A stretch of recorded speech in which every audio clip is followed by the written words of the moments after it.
Hey, what's up guys? Welcome back. So, sorry I've been away for a while. I took a mini break off of YouTube, but I'm back now, and guess what we're talking about today? Yes, more news on crypto. So I know you guys are probably tired of hearing me talk about crypto and Bitcoin and all this stuff, and this channel was not originally established as a crypto channel. But number one, you gotta admit that what's been going on in the crypto and Bitcoin industry lately, it's been by far the more exciting part compared to stocks, right? So this is a whole new space, and I feel like people are just kind of waking up to crypto now after all these years, right? So I think that it does warrant more attention for me to focus on crypto just because there's more things going on. And number two, that I do find that people have far more questions about crypto compared to stocks, which makes sense, right? Because as I said, this is a whole new technology. It's harder to wrap your head around all of this. So I think it would be helpful for me to make another crypto video. We will go back to talking about stocks, not to worry, but let me just make this one more video, okay? So if you guys don't mind also to give this video an early thumbs up, that would be highly appreciated, because I think that the YouTube algorithm doesn't really like crypto for some reason, because I noticed that my crypto videos tend to get a lot less views compared to my videos on stocks. Maybe it's just because you guys are more interested in stocks, which as I said, we will go back to talking about. But if you could give this video an early thumbs up, and that would help more people see this video, that would be greatly appreciated. And as always, if you're looking for a crypto platform, I do have an account with both Noon and ShakePay, and I use both of them, and they're great. I haven't had any problems so far. If you want a free bonus when you invest your first $100 worth of crypto, I do have referral links down below for both of them. The referral link for Noon gives you a free $25 bonus, and the one for ShakePay is $30. Now, once again, these are referral links, so you don't have to use them if you don't want to, but if you do, it helps me out, helps out this channel, and would be greatly appreciated. Now, I always got to preface this as well before we begin the video, is that I always see a lot of scammers down in the comments trying to impersonate me. So please, please, please do not reach out to anyone down in the comments. Don't message anyone on WhatsApp, Telegram, or text anyone. I'll never recommend you my financial advisor, like I don't have one. So, you know, these scammers, they try to take my name and my profile picture and whatnot. So I'll try to moderate the comments down below, but I won't catch all of them. So if you see any scams down in the comments, please do me a favor and report them. But anyways, on to today's video.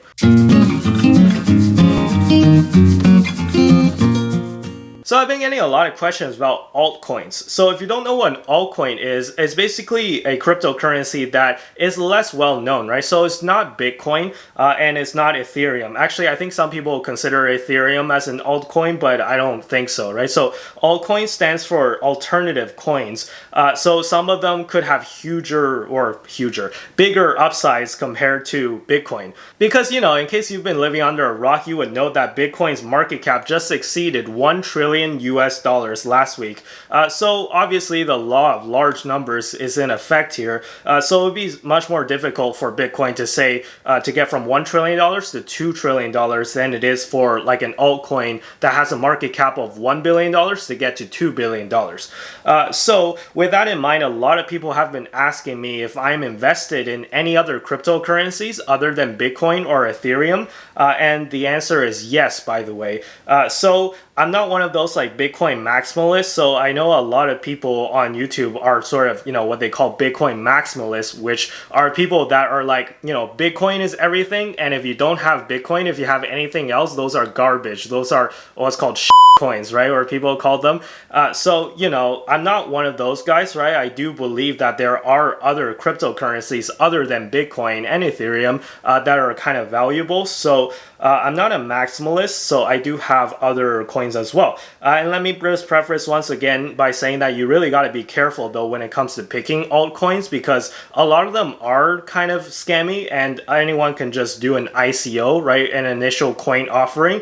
And sometimes there's no underlying value in any of these coins. And sometimes there's not even a project. It's just like a straight up Ponzi scheme, or it's just a straight up cash grab. So you really got to be careful when it comes to altcoins sometimes, because it's the wild west out there. However, if I do have to choose a couple of coins, or 3 coins actually, that I think that are not scams, and I do think that that actually has a lot of potential, well, that's what this video is for. So the first one on the list is Litecoin. And full disclosure, I do own a bit of Litecoin myself. It's less than 5% of my crypto portfolio, but it's still like a noticeable chunk. Now, for those of you who don't know what Litecoin is, Litecoin was founded in 2011 by an ex-Google engineer named Charlie Lee. And it was kind of a spin-off of Bitcoin, and it's very similar to Bitcoin. Like the structure and like the technical aspects are pretty much almost identical to Bitcoin. But the difference is that, as the name suggests, Litecoin is meant to be a lot faster, and the blocks confirm a lot faster, so you're able to transact with it much faster. And people have described it as the silver to Bitcoin's gold.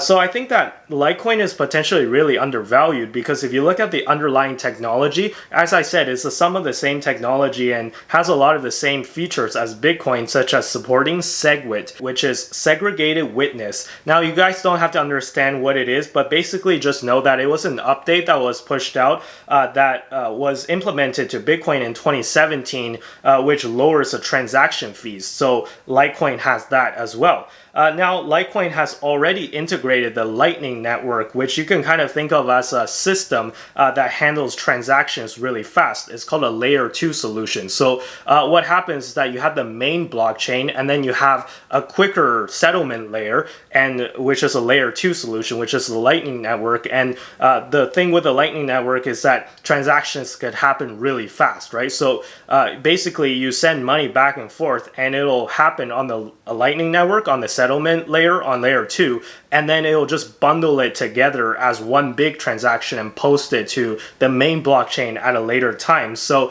it allows, like, it's a scaling solution, right? So it allows people to transact much faster, right? And Litecoin already supports that, whereas Bitcoin, that's still pending, right? People are still trying to update Bitcoin to bring Lightning Network to Bitcoin. So this is supposed to, again, as I said, drastically decrease the transaction fees and the time that it takes to transact. And if you look at this transaction that I did a couple of days ago with Litecoin, I bought about $20 worth of Litecoin on Newton using the referral bonus that one of you guys gave. So thank you so much for whoever signed up. But as you can see, that the network fee on this transaction was less than a cent. So it was almost free, essentially. In this case, it doesn't really matter because Newton covers the network fees anyways. But if I wanted to say send Bitcoin just out of my wallet to someone else, right, without going through an exchange or anything like that, the fee would become much more relevant, right? And I much rather transact in Litecoin in this case because the Bitcoin network fees have gone up dramatically recently because of its increasing popularity. And also, as I said, Bitcoin doesn't have the Lightning Network just yet, right? So that's why it's got to settle on the main blockchain, and that's what causes a lot of issues with high network fees and slow transactions nowadays, right? So anyways, if you look at Litecoin's market cap, it's at about 15 billion right now as of making this video. So even if it does a 5x from here, it'll still be less than 10% of Bitcoin's market cap. So I definitely think that there's more room to grow for Litecoin. And it's just a simple fact that it's easier to transact and is structurally very similar to Bitcoin. I think that the value is there, right? So anyways, that's number one. Number two, moving on, we have Stellar. So Stellar is a decentralized network that makes it easy to convert currencies, be it digital currencies or fiat money, as in fiat money is just your regular like paper money, right? Or it doesn't have to be paper, but like it's just your regular currency that we all know and possibly love. So the idea is that it allows you to send to anyone in the world that has an internet connection any currency at practically zero transaction fees. So what Stellar achieves is that it achieves its goal by using a process called tokenization, which involves taking regular fiat money and creating a digital token version of it, and it's always backed one-to-one with like the actual currency. So if you wanted to turn your token back to real money, then you can, right? So there will be always enough money for you to like turn it back because it's backed one by one. So even if everyone cashed out at the same time of their digital tokens, there would be enough to redeem it. So this tokenization thing though, it could be done for anything though. So the possibilities are really limitless. It doesn't just have to be fiat currency. So you can tokenize other things like gold, silver, bushels of wheat, an hour of your time, whatever you want, right? So the possibilities of tokenization really doesn't stop. And I think that there's massive potential in this idea. And yeah, so with that in mind, I did buy a little bit of Stellar Lumens, which is the governance token for the Stellar network that helps run the whole show. And my transaction was confirmed pretty much immediately for practically for free. Whereas if this was Bitcoin, once again, I would have to wait like 10 minutes or even more. So yeah, I really do love Stellar Lumens, and I think that a lot of people actually use Stellar Lumens to send like value back and forth between different crypto exchanges. So I know that lately, I think Newton introduced this like surge pricing thing where they actually cap the amount of network fees that they will cover if you withdraw, let's say like Bitcoin or Ethereum, which have seen their network fees spike, right? So, you know, with this in mind, it might not be that efficient. If you wanted to buy like a cryptocurrency that's not available on Newton and you needed to go to like Binance or something like that, right? So what I've seen a lot of people do is that they convert their currency into Stellar and then send it to Binance, and then they would use the Stellar to buy other cryptocurrencies that's not available on Newton, that's available on Binance, and then send it back to their wallet, right? So, you know, instead of sending Bitcoin directly from Newton to another exchange, they would convert it to Stellar or something. So, you know, that's like one way that people have found that they can reduce the amount of fees that they're paying. So, you know, that's just one little tiny, very specific use for Stellar. And I think the like the possibilities, as I said, are endless. So anyways, that's Stellar, and I'm going to go through one more for today. So last one for today, I haven't bought any of this altcoin yet, but I'm heavily considering it. And this one is Cardano ADA. So the creators of Cardano claims that it is a third generation blockchain technology. So generation one, you can think of something as Bitcoin, right? So Bitcoin is generation one. You can kind of transact with it, and it's a great cryptocurrency and all, but you can't really do that much with it, right? You can't really do DeFi with it. You can't really have smart contracts on it, at least yet, until they upgrade it. So Gen 2 is supposed to be Ethereum, which is supposed to be like a system that solves all of that, right? So you can do DeFi and smart contracts and all this. But as I said, it's running into kind of scaling issues currently because I don't know if you've been paying attention, but the gas fees, right? As I said earlier, I heard that somebody paid like over $200 for a transaction in terms of gas fees on the Ethereum network. So if you're trying to transact a small amount of value, then it might not make sense for you to use Ethereum just because of the high fees. So it's not a new problem to Ether either, actually. In fact, I'm going to read you part of this article from October 2020 about the crippling effects of high gas fees on the Ethereum network. High Ethereum gas prices make it impossible for ERC20 projects to run any microtransactions payments on Ethereum. So this defeats the purpose of the Ethereum network as one of the principal use cases. And as gas fees are part of Ethereum, they are the price required for miners to execute transactions. This fee is not constant. It fluctuates depending on network demand, and a transaction can be delayed or outrightly rejected, if it does not meet the miner's threshold. So yeah, as you can see that like high gas fees are a real big problem on Ethereum right now. It essentially makes a lot of like smaller transactions like uneconomical, right? So Cardano is supposed to be a more advanced network that solves all of this, i.e. the third generation. So it'll solve a lot of this problems that Ethereum is trying to solve, but in a way that's much faster, costs less, and all that good stuff. That's the idea anyways. And I'm seeing signs that certain companies are starting to prefer Cardano or starting to realize that like Cardano might be might have a better future compared to Ethereum, right?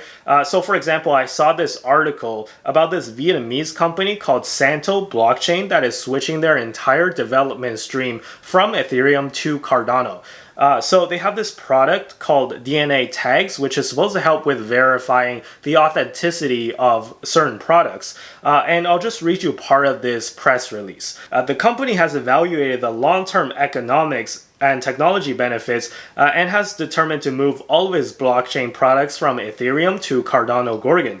Unlike Ethereum, Cardano uses a mechanism that handles tokenization natively on the ledger instead of via smart contracts, making tokens in the Cardano blockchain follow the same logic and be inherently supported instead of requiring the creation of layers, as this is the case with ERC20 and ERC721 tokens. This will ensure scalability, performance, reduce transaction costs, also known as gas fees in the Ethereum world, which lately are extraordinarily high and slowing down the transactions on the Ethereum network. Whatever they're trying to build is not the important part, like the DNA tags thing is something that's really specific, but I'm just saying, right, this part of the article is very important where they said that they realized basically that, oh my gosh, Cardano is actually better than Ethereum, so we're gonna switch our entire development stream to Cardano, right? So as you guys know, I hold ETH, right? So does this mean I'm gonna panic sell all my ETH and switch it all to Cardano? No. Okay, but I think that this kind of stuff you always want to be on the lookout for if you see any competing technologies. So I might just buy some ADA to hedge against the risk of like ADA overtaking Ethereum, right? I'm not saying that it necessarily will, but certainly I do see that some companies are like looking at the advantages of both and they're choosing to go with Cardano instead of ETH, right? So this might be more of a threat to ETH down in the future. So they're more competitors to each other than other coins maybe, right? So from what I gathered, also, I really like Charles Hoskinson, who is the founder of Cardano, and he was actually one of the founders of Ethereum as well, but he left the Ethereum project, or he had like a falling out with the other founders, so he started his own thing.